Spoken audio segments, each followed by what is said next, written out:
ओम नमस्कार साथियों, मैं हूं मनीष तंवर और कालजयी संत का अध्ययन जारी है।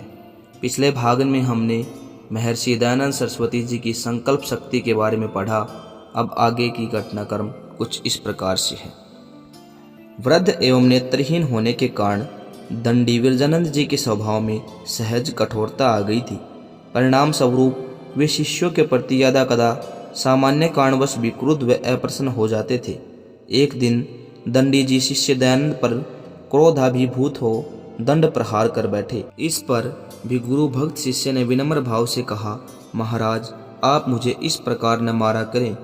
तब से वज्र के समान बने मेरे कठोर शरीर पर प्रहार करने से आपके कोमल हाथों को ही पीड़ा होगी। यह प्रसिद्ध है कि कालांतर में दयानंद अपने शरीर पर पड़े चोट के निशान को देखकर गुरु के उपकार का स्मरण किया करते। एक अन्य अवसर पर जब दंडी जी ने अप्रसन्न होकर शिष्य दयानंद को दंडित किया तो नयनसुख जड़िया नामक भक्त ने प्रजाचक्षु गुरु से निवेदन किया, महाराज दयानंद हमारे समान गृहस्थी नहीं है, वह सन्यासी है। उनके आश्रम की मर्यादा का विचार करते हुए आप उनके प्रति इस प्रकार की कठोरता न किया करें। गुरु विरजानंद ने इस परामर्श को स्वीकार करते हुए कहा, हम भविष्य में प्रतिष्ठा के साथ पढ़ाएंगे। परंतु गुरु के प्रति भक्ति भाव से आप्लावित श्रद्धालु दयानंद ने नयन सुख से कहा, आपको ऐसा नहीं कहना चाहिए था।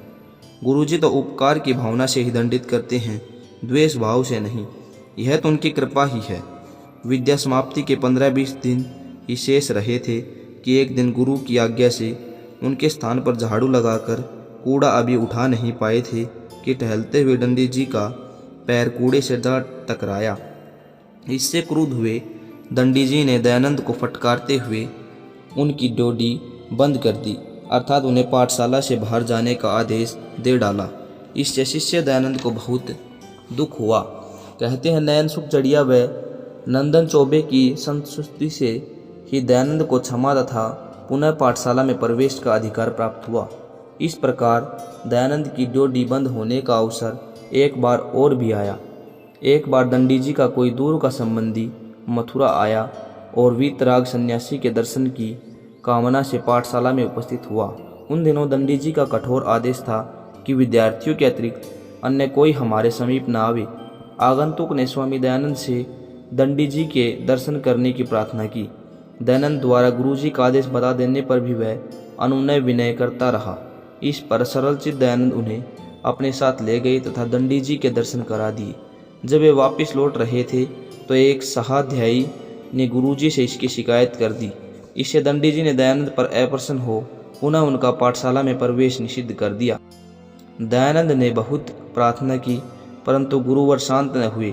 अंत में नयन सुख जड़िया की सिफारिश पर ही गुरु कुटिया का द्वार खुला। ये हैं गुरु चरणों में अध्ययन करते हुए शिष्य दयानंद के संस्मरण, जिनसे उनके गुरु के प्रति अटूट आस्था, श्रद्धा, विनम्रता व अतिशय भक्ति भाव व्यक्त होता है।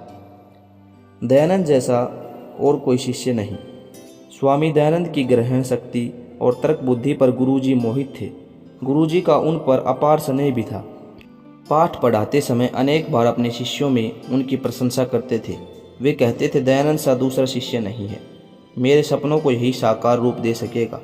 मेरे विचारों को प्रख्यात करने की क्षमता दयानंद में है। गुरु विरजानंद इस शिष्य की प्रबुद्धता देख प्रसन्न हो उठते और कहते, दयानंद इस कुटिया में कितने ही शिक्षार्थी आए और चले गए, पर जो आनंद तुझे पढ़ाने में आता है ऐसा आनंद कभी नहीं आया। तुम्हारी तर्क शक्ति सराहनीय है। कुमतों का खंडन तुम्हारे द्वारा ही संभव है। इस वीडियो में इतना ही। अगली वीडियो मिलते हैं आगे घटनाक्रम के साथ।